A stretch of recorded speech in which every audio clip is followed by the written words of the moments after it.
Good evening friends, कैसे हैं आप लोग। आशा करता हूं आप लोग स्वस्थ होंगे और मस्त होंगे। फ्रेंड्स मैं किसी कारणवश रेगुलर वीडियो अपलोड नहीं कर पा रहा हूं फ्रेंड्स, लेकिन मैं अब प्रयास करूंगा फ्रेंड्स कि मैं रेगुलर वीडियो अपलोड करूं फ्रेंड्स, क्योंकि मैं एक दो बार आपसे पहले भी कह चुका हूं कि मैं रेगुलर वीडियो अपलोड करूंगा, लेकिन मैं नहीं कर पाता कुछ कारणवश फ्रेंड्स। लेकिन अब मैं पूरा प्रयास करूंगा फ्रेंड्स। चलिए आज हम देखते हैं परफेक्ट टेंस पूर्ण काल। ठीक है फ्रेंड्स, चलिए सॉरी फ्रेंड्स, परफेक्ट टेंस पूर्ण काल क्या होता है फ्रेंड्स। प्रेजेंट परफेक्ट टेंस पूर्ण वर्तमान काल, चलिए इसके बारे में हम विस्तार से अध्ययन करते हैं फ्रेंड्स। क्रिया जारी है यह दर्शाने के लिए जिस तरह अपूर्ण वर्तमान काल का प्रयोग किया जाता है, उसी प्रकार बोलते वक्त क्रिया पूर्ण है यह दर्शाने के लिए पूर्ण वर्तमान काल का प्रयोग किया जाता है। जैसे पूरी हो चुकी क्रिया व्यक्त करते समय यह काल भूतकाल को वर्तमान काल से जोड़ता है।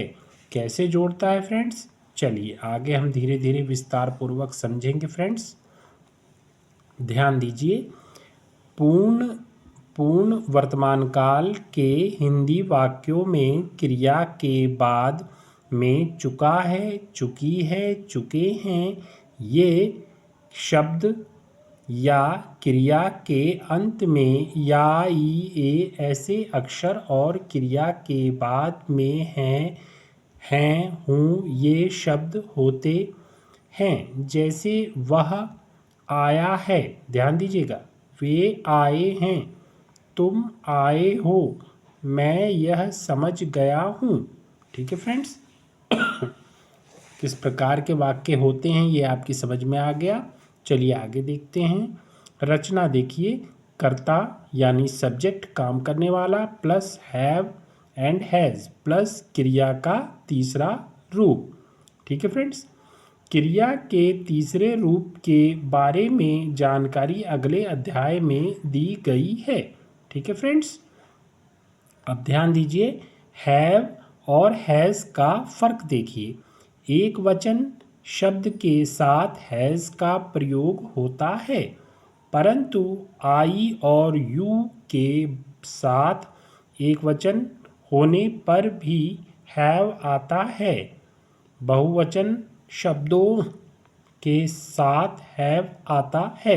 ठीक फ्रेंड्स, समझ गए ना। चलिए अब सेंटेंसेस बनाने की ओर हम आगे चलते हैं फ्रेंड्स, ध्यान दीजिएगा। चलिए स्टार्ट करते हैं।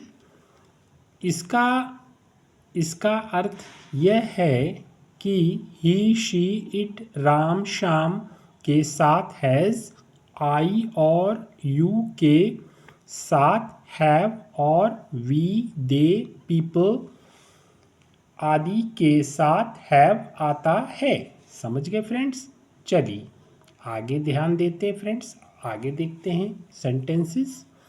अब नीचे दिए गए वाक्यों का अध्ययन कीजिए और उसके बाद इन्हीं वाक्यों को फिर से खुद अंग्रेजी में बनाइए।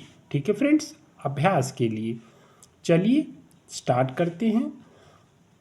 वह आया है, आना टू कम, कम, ठीक है, का तीसरा रूप कम ही है।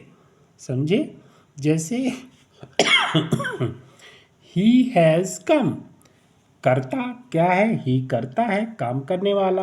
हेल्पिंग वर्ब हैज़ का प्रयोग हुआ है क्योंकि ही जो है एक वचन है और क्रिया का तीसरा रूप कम है। ठीक है ना, ही हैज़ कम, वह आया है।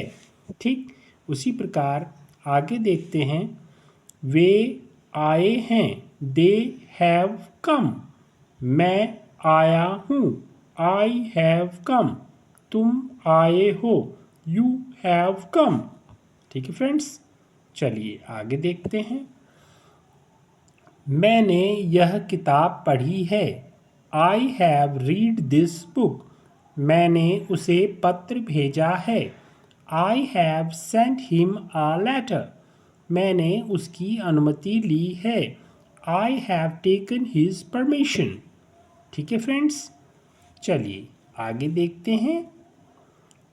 तुम बदल गए हो। तुम बहुत बदल गए हो। You have changed a lot. कीमतें फिर बढ़ गई हैं। Prices have risen again. तुम अब पिता बन गए हो। You have become a father now. हमारे बॉस ने मीटिंग बुलाई है। Our boss has called a meeting. ठीक है फ्रेंड्स, चलिए आगे देखते हैं फ्रेंड्स। थोड़े बहुत और सेंटेंसेस हैं, बहुत ज़्यादा नहीं है फ्रेंड्स। ध्यान दीजिए फ्रेंड्स, देखिए, मुझे जुकाम हो गया है। होना क्या है? Get. I have got a cold, क्योंकि थर्ड फॉर्म का प्रयोग हुआ है फ्रेंड्स। चलिए आगे देखते हैं। उसे जुकाम हो गया है। He has got a cold. उसे बुखार आया है। He has got a fever. हमारे बच्चे के दांत गिरने लगे हैं। Our baby's teeth have started to fall out. मैं टाइम टेबल के बहुत पीछे पड़ गया हूँ। I have fallen very much behind the time table. ठीक है फ्रेंड्स, चलिए आगे देखते हैं। ध्यान दीजिए, मैं यह समझ गया हूँ। I have understood this. मुझे टेबल के नीचे एक 5 रुपए का नोट मिला है। I have found a 5 rupee note under the table. पिछले 24 घंटों में मेरी घड़ी 10 मिनट आगे गई है। My watch has gained by 10 minutes over the last 24 hours. पड़ोसी के कुत्ते ने मुझे फिर काट लिया है। Next doors dog has beaten me again. ठीक है फ्रेंड्स, चलिए आगे देखते हैं। मैंने कार में 500 रुपये का पेट्रोल डाला है। I have put 500 rupees worth of petrol into the car. ठीक है फ्रेंड्स, हमने आज जो